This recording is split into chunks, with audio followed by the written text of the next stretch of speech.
is they want to destroy our country. They want to destroy our country. Under Biden, we have not one but two immigration disasters. We have one on the border, and we have one in the Biden State Department, which is admitting colossal amounts of jihadists into our communities and campuses and our refugee programs. That's why you see all of these big demonstrations in New York, in Chicago. Nobody can believe what's taking place. They're letting them in at levels that nobody's ever seen before. We cannot allow that to happen, and we don't want to be like Europe with jihads on every corner. That's what happens. I mean, we're going to be like Europe. You take a look at London, you take a look at Paris, you take a look at what's going on over there. We want to be the United States of America, and we want to make our country great again. Right now, we don't have a great country. We have a laughingstock.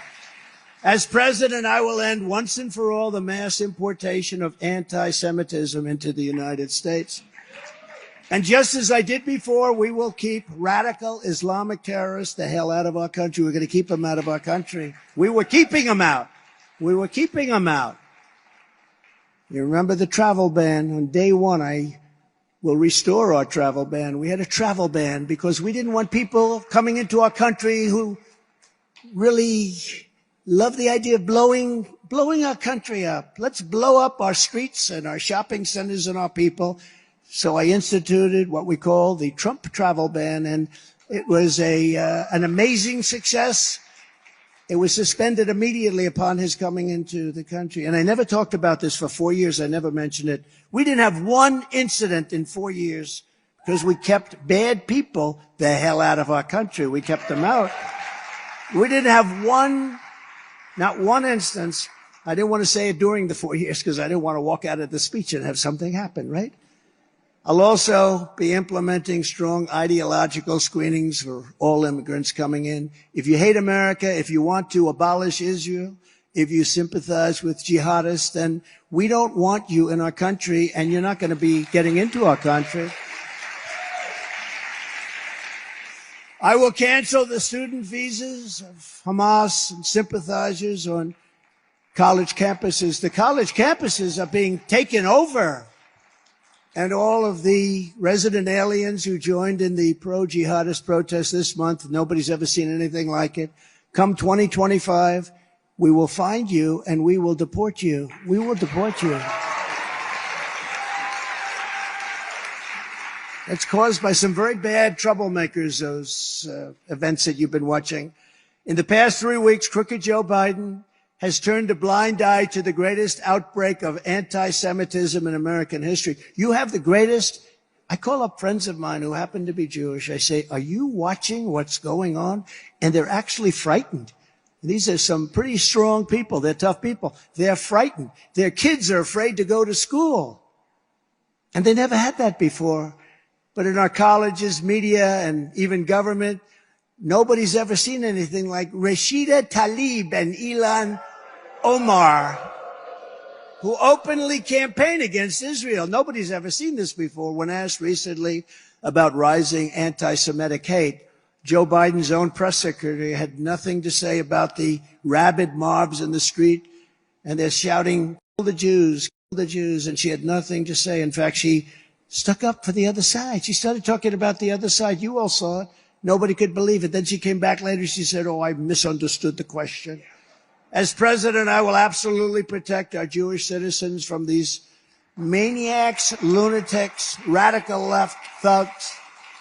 Threats or crimes of violence against Jews will be prosecuted to the fullest extent of the law. Right now, they go after Republicans, including me. They go after lots of people. They go after Catholics. I don't know what it is with the Catholics, but they're really after the Catholics, and they're after people wanting to make their school district better.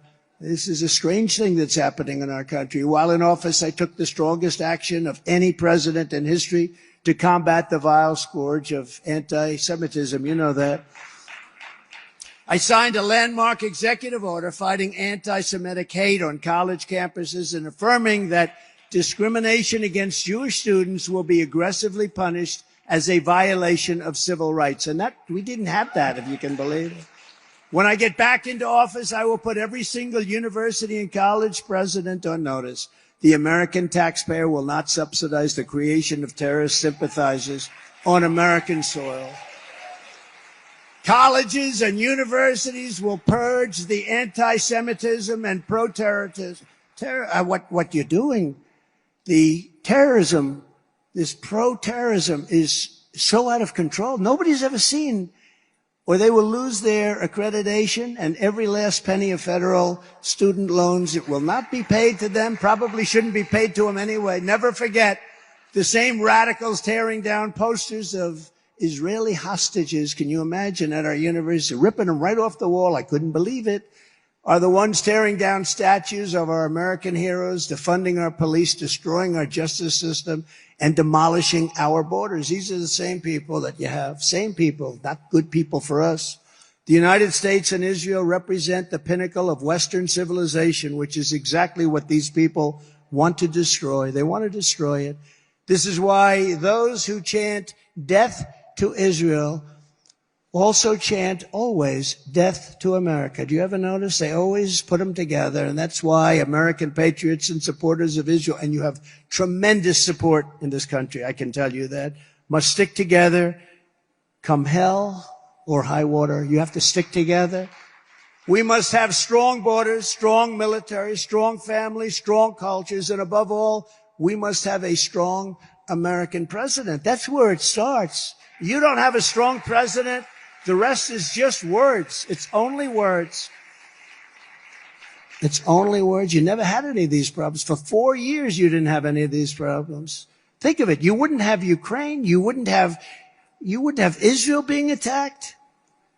You wouldn't have inflation. You wouldn't have anything.